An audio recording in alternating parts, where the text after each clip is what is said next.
ഇറാനുമായി 2 ദിവസങ്ങളിൽ നടന്ന ചർച്ചയിൽ പ്രധാന വിഷയങ്ങളിൽ ധാരണയായെന്ന US പ്രസിഡന്റ് ഡൊണാൾഡ് ട്രംപ്. കരാറിലെത്തുന്നതിന്റെ ഭാഗമായി തുടർ ചർച്ച മുൻനിർത്തി അടുത്ത 5 ദിവസം ഇറാന്റെ ഊർജ്ജ വൈദ്യുത കേന്ദ്രങ്ങൾ ആക്രമിക്കില്ലെന്നും ഡൊണാൾഡ് ട്രംപ് പറയുന്നു. എന്നാൽ അമേരിക്കയുമായി ഒരു ചർച്ചയും നടന്നിട്ടില്ല എന്നാണ് ഇറാൻ വിദേശകാര്യ മന്ത്രാലയവും പാർലമെന്റ് സ്പീക്കറും അറിയിക്കുന്നത്. ധനകാര്യ എണ്ണ വിപണിയെ സ്വാധീനിക്കാൻ അമേരിക്കയും ഇസ്രായേലും വ്യാജവാർത്ത സൃഷ്ടിക്കുന്നതായും ഇറാൻ ആരോപിക്കുന്നുണ്ട്. വിവിധ രാജ്യങ്ങൾ ഈ ചർച്ചാ നീക്കം സ്വാഗതം ചെയ്തിട്ടുണ്ട്. ആഗോള വിപണിയിൽ എണ്ണവില 13% ഇന്ന് കുറഞ്ഞത്. വിശദാംശങ്ങളുമായി MCA നാസർ കൂടി ചേരുകയാണ്. നാസർ, ഏറ്റവും ഒടുവിൽ വരുന്ന റിപ്പോർട്ടുകൾ എന്തൊക്കെയാണ്? അമേരിക്കയുടെ നിലപാട് ഇറാൻ ഏത് രീതിയിലാണ് അതിനോട് പ്രതികരിക്കുന്നത്? ഒപ്പം ഇസ്രായേലിന്റെ ഭാഗത്തുള്ള നിലപാട് കൂടെ അറിയേണ്ടതുണ്ട്. കാരണം അമേരിക്കയെ കൂട്ടുപിടിച്ച ഇസ്രായേലാണ് വലിയ രീതിയിലുള്ള യുദ്ധം ഇറാനെതിരെ നടത്തിയിരുന്നത്. വിനീഷ, തീർച്ചയായിട്ടും 24-ാം ദിവസത്തിൽ എത്തി നിൽക്കുന്ന ഈ സംഘർഷത്തിൽ വളരെ അപ്രതീക്ഷിതമായിട്ടുള്ള ഒരു വ്യതിയാനമാണ് ഇന്നിപ്പോൾ ട്രംപിൻ്റെ പ്രതികരണത്തിലൂടെ വന്നിരിക്കുന്നത്. തികച്ചും അപ്രതീക്ഷിതമായിട്ടുള്ള ഒരു സമയത്താണ് ഈ പ്രഖ്യാപനം എന്നതുകൂടി നാം ശ്രദ്ധിക്കേണ്ടതുണ്ട്. കാരണം ശനിയാഴ്ച രാത്രിയാണ് ഇറാനുമായിട്ട് ചർച്ച നടന്നതെന്ന് ട്രംപ് വിശദീകരിക്കുന്നു. തൻ്റെ അമേരിക്കയുടെ പശ്ചിമേഷ്യൻ ദൂതൻ സ്റ്റീവ് വിറ്റ്കോഫ്, അതോടൊപ്പം തന്നെ ട്രംപിൻ്റെ മരുമകനും വൈറ്റ് ഹൗസ് ഉപദേശകനുമായിട്ടുള്ള ജറദ് കുഷ്ണർ എന്നിവരുൾപ്പെട്ട അമേരിക്കൻ സംഘമാണ് ഇറാനുമായിട്ട് ചർച്ച നടത്തിയത്. പക്ഷേ ഇറാനിൽ ആരുമായാണ് ഈ ചർച്ച നടന്നത് എന്ന കാര്യത്തിൽ ട്രംപ് വ്യക്തമായിട്ടുള്ള ഒരു വിശദീകരണം നൽകിയിട്ടില്ല. പക്ഷേ 15 കാര്യങ്ങളായിരുന്നു ചർച്ചയുടെ ഭാഗമായിട്ട് അമേരിക്ക മുന്നോട്ട് വെച്ചത്. ആ 15 കാര്യങ്ങളിൽ വളരെ പ്രധാനപ്പെട്ട പല കാര്യങ്ങളിലും ഏറെക്കുറെ ധാരണയിലെത്തി. ചില കാര്യങ്ങളിൽ കൂടി വിശദമായിട്ടുള്ള ചർച്ചകൾ ആവശ്യമുണ്ട്. അതിനു വേണ്ടിയാണ് അടുത്ത 5 ദിവസത്തേക്ക് ഇറാനിലെ ഊർജ്ജ വൈദ്യുത കേന്ദ്രങ്ങൾ ആക്രമിക്കാനുള്ള നീക്കം പൂർണ്ണമായിട്ടും ഉപേക്ഷിക്കണമെന്ന് സൈന്യത്തിന് താൻ ഉത്തരവ് നൽകിയിരിക്കുന്നത് എന്നുകൂടി ട്രംപ് വിശദീകരിക്കുന്നുണ്ട്. തുടർന്ന് ഫ്ലോറിഡയിൽ മാധ്യമപ്രവർത്തകരുമായിട്ട് സംവദിക്കുന്ന ഒരു ഘട്ടത്തിലും വളരെ വിശദമായി തന്നെ ഈ ചർച്ചയുടെ വിശദാംശങ്ങൾ ട്രംപ് വ്യക്തമാക്കുകയുണ്ടായി. പല കാര്യങ്ങളിലും വലിയ തോതിൽ വിയോജിപ്പുകളുണ്ടായി. പക്ഷേ ആ വിയോജിപ്പുകളെല്ലാം പിന്നെ ഒരുമിച്ച് തന്നെ മുന്നോട്ട് പോകാനുള്ള ഒരു ധാരണ ഇറാനുമായിട്ട് രൂപപ്പെടുത്തി. ഏറ്റവും ഒടുവിലായിട്ട് ട്രംപ് പോലും വ്യക്തമാക്കിയിരിക്കുന്നത് ഹോർമുസ് കടലിടുക്കിൻ്റെ നിയന്ത്രണം ഇനി താനും ആയത്തുല്ലയും ഒരുമിച്ച് തന്നെ കൈകാര്യം ചെയ്യും എന്ന അർത്ഥത്തിലുള്ള പ്രതികരണം പോലും ട്രംപിൻ്റെ ഭാഗത്തു നിന്നുണ്ടായി. അപ്പോൾ അത്ര വിശദമായിട്ടാണ് ഈ ചർച്ചകൾ നടന്നതായിട്ട് പിന്നിട്ട 2 ദിവസങ്ങളിലായി ചർച്ചകൾ നടന്നു. അത് ഇനിയും തുടരുമെന്നൊക്കെ പറയുന്നൊരു ഘട്ടത്തിലും അതിന് ആധികാരികത നൽകാനോ അല്ലെങ്കിൽ ആ ചർച്ചയെ ഓൺ ചെയ്യാനോ ഇതുവരെയും ഇറാൻ നേതൃത്വം തയ്യാറായിട്ടില്ല. ഇറാൻ്റെ വിദേശകാര്യ സഹമന്ത്രിയും അതോടൊപ്പം തന്നെ പാർലമെൻറ്റ് സ്പീക്കറും വ്യക്തമാക്കിയിരിക്കുന്നത് അത്തരമൊരു ചർച്ച പോലും നടന്നിട്ടില്ല. തങ്ങൾ ഈ യുദ്ധത്തിൻ്റെ ഘട്ടത്തിൽ പരോക്ഷമായിട്ടോ പ്രത്യക്ഷമായിട്ടോ അമേരിക്കയുമായിട്ട് ഒരു ചർച്ച നടന്നതായിട്ട് ഇറാൻ നേതൃത്വം അംഗീകരിക്കുന്ന പോലുമില്ല. അതോടൊപ്പം തന്നെയാണ് IRGC ഇറാനിലെ വിപ്ലവ സേന തന്നെ വ്യക്തമാക്കുന്നത് ഇത് തങ്ങളുടെ യുദ്ധത്തിൽ നിന്ന് തങ്ങളുടെ ദിശ തെറ്റിക്കാനുള്ള വളരെ കൃത്യമായിട്ടുള്ളൊരു നീക്കമാണ്. പക്ഷേ യുദ്ധ ലക്ഷ്യങ്ങളിൽ തന്നെ തങ്ങൾ കേന്ദ്രീകരിക്കുകയാണ്.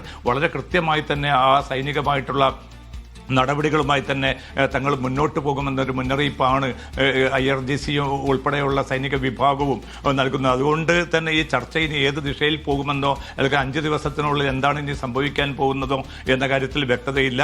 പക്ഷേ ഇറാൻ ആരോപിക്കുന്ന ഒരു പ്രധാനപ്പെട്ട കാര്യം എണ്ണവില കുറച്ചു കൊണ്ടുവരിക എന്ന ട്രംപിൻ്റെ ഒരു തന്ത്രമായിരുന്നു ഇത്തരമൊരു വാർത്ത പുറത്തുവിട്ടതിലൂടെ അദ്ദേഹം ലക്ഷ്യമിട്ടത് എന്നാണ്.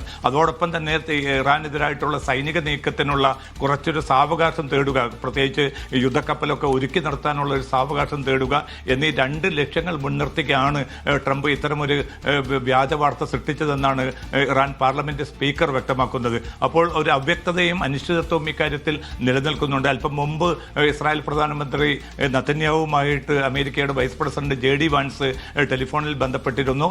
ഇറാനുമായിട്ട് ഒരു കരാറിലെത്താൻ എല്ലാ സാധ്യതയും തെളിഞ്ഞിരിക്കുന്നു. അതുകൊണ്ട് ആ കരാർ അംഗീകരിക്കണമെന്ന് നെതന്യാഹുവിനോട് JD വാൻസ് ആവശ്യപ്പെട്ടതായിട്ടുള്ള റിപ്പോർട്ടുകൾ കൂടി ഇപ്പോൾ പുറത്തു വരുന്നുണ്ട്. എന്തായാലും ഇന്ന് അർദ്ധരാത്രി വരെയായിരുന്നു ഇറാന് ഒരു അന്ത്യശാസനമായിട്ട് ഒരു സമയപരിധി ട്രംപ് നൽകിയിരുന്നത്.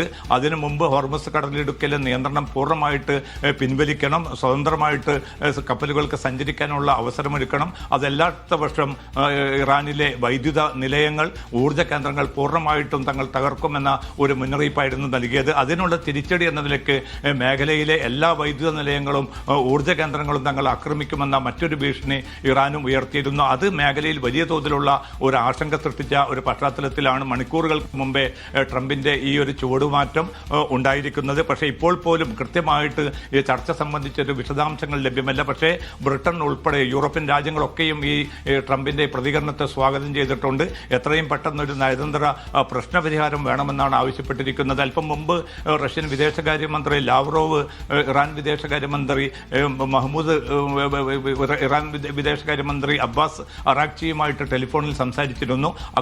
പിന്നെ റഷ്യ ആവശ്യപ്പെട്ടിരിക്കുന്നത് എത്രയും പെട്ടെന്ന് ഈ സാധ്യത പ്രയോജനപ്പെടുത്തുകയും ഒരു വെടിനിർത്തലിലേക്ക് പോകണമെന്ന വളരെ ശക്തമായിട്ടുള്ള ഒരു നിർദ്ദേശം ഇറാന് മുമ്പാകെ റഷ്യയും വെച്ചിരിക്കുകയാണ്. അപ്പോൾ റഷ്യയും ചൈനയും പ്രശ്നത്തിൽ കൂടുതൽ ശക്തമായിട്ട് ഇടപെടുന്ന ഒരു സാഹചര്യം കൂടി വന്നിരിക്കെ ഇറാൻ എത്ര കണ്ട് ഇനി ഈ ചർച്ചയിൽ നിന്ന് മുഖം തിരിച്ചു നിൽക്കാൻ സാധിക്കുമെന്നൊരു ചോദ്യം കൂടി ഉയരുന്നുണ്ട്. എന്തായാലും സൈനിക നടപടികളുമായി തങ്ങളുടെ ലക്ഷ്യത്തിലേക്ക് തന്നെ തങ്ങൾ മുന്നോട്ട് പോകുമെന്ന ഒരു മുന്നറിയിപ്പും പ്രതികരണവുമാണ് ഇറാനിൽ നിന്ന് വന്നുകൊണ്ടിരിക്കുന്നത്. കാരണം നേരത്തെ യുദ്ധം നിർത്തണമെങ്കിൽ കൃത്യമായിട്ടുള്ള ചില ഉപാധികൾ ഇറാൻ മുന്നോട്ട് വെച്ചിരുന്നു. അതിൽ ഏറ്റവും പ്രധാനം ഇറാന്റെ പരമാധികാരം മാനിക്കണം, അതോടൊപ്പം തന്നെ ഇപ്പോൾ നടത്തിയിരിക്കുന്ന ആക്രമണങ്ങൾക്കുള്ള കൃത്യമായിട്ടുള്ള നഷ്ടപരിഹാരം നൽകണം, മറ്റൊന്നുള്ളത് ഇനി ഭാവിയിൽ ആക്രമിക്കുകയില്ല എന്നതിന് കൃത്യമായിട്ടും അന്തർദേശീയ സ്വഭാവത്തിൽ തന്നെ ഒരു കരാറിൽ രേഖാമൂലം തന്നെ തങ്ങൾക്ക് ഉറപ്പ് നൽകണം എന്ന ഉപാധികളായിരുന്നു ഇറാൻ മുന്നോട്ട് വെച്ചത്. അത് അമേരിക്ക സ്വീകരിച്ചിട്ടുണ്ടോ, ഈ ചർച്ചയിൽ ഏതെങ്കിലും ഘട്ടത്തിൽ അത് വന്നിട്ടുണ്ടോ എന്നത് ഉൾപ്പെടെയുള്ള കാര്യങ്ങളിൽ ഒരു വിശദീകരണവും ട്രംപിന്റെ ഭാഗത്തുനിന്നും ഉണ്ടായിട്ടില്ല. പക്ഷേ ഇറാനെ തങ്ങൾ പിന്നിട്ട് 23 ദിവസം കൊണ്ട് പരമാവധി ഇറാന്റെ സൈനിക ശേഷി തകർത്തതായിട്ട് നേരത്തെയൊക്കെ പറയുന്നത് പോലെ തന്നെ ട്രംപ് ഇന്നും ആവർത്തിച്ചു കൊണ്ടിരിക്കുകയാണ്. അതുകൊണ്ട് തന്നെ ഇറാൻ അമേരിക്കയ്ക്ക് ഒരു നിലക്കും ഇനി ഭീഷണിയായി മാറുകയില്ല. ഏത് സമയത്ത് വേണമെങ്കിലും ഒരു കരാറിലേക്ക് എത്തിച്ചേരാൻ സാധിക്കും എന്നതുൾപ്പെടെയുള്ള വിശദീകരണങ്ങളാണ് ട്രംപ് നൽകിക്കൊണ്ടിരിക്കുന്നത്. എന്തായാലും ലോകരാജ്യങ്ങളെ സംബന്ധിച്ചിടത്തോളം പ്രത്യേകിച്ച് എണ്ണവിലയിൽ കാര്യമായിട്ടുള്ള ഒരു കുറവ് സംഭവിച്ചിരിക്കുന്നു. ഈ ട്രംപിന്റെ പ്രഖ്യാപനം വന്ന ഉടൻ 13% എണ്ണവില കുറഞ്ഞ് $95 ചുവടേക്ക് എണ്ണവില വന്നിരിക്കുന്നു. അതുകൊണ്ട് ഊർജ്ജ പ്രതിസന്ധിയുമായി ബന്ധപ്പെട്ട പ്രശ്നത്തിൽ ഒരു താൽക്കാലികമായിട്ടുള്ള പരിഹാരം ഉണ്ടായിരിക്കുന്നു. പക്ഷേ ഇനി ഈ വെള്ളിയാഴ്ചക്കകം ഈ 5 ദിവസത്തിനുള്ളിൽ ഈ പരിഹാരം ഉണ്ടായിട്ടില്ല എങ്കിൽ, ഒരു വെടിനിർത്തലിലേക്ക് കാര്യങ്ങൾ പോയിട്ടില്ല എങ്കിൽ എന്തായിരിക്കും സംഭവിക്കുക? ഈ ആക്രമണം കൂടുതൽ ശക്തമായിട്ട് തുടരുമോ എന്നതുൾപ്പെടെയുള്ള ചോദ്യങ്ങൾ ബാക്കിയുണ്ട്. അതോടൊപ്പം തന്നെ അമേരിക്കയും ഇറാനും മാത്രമല്ല ഈ പ്രശ്നത്തിൽ ഉൾപ്പെട്ടിരിക്കുന്നത്. ഈ പ്രശ്നത്തിൽ ഉൾപ്പെട്ടത് ഇസ്രായേലുണ്ട്. അതോടൊപ്പം തന്നെ മേഖലയിലെ 6 ഗൾഫ് രാജ്യങ്ങൾ ഉൾപ്പെടുന്നു.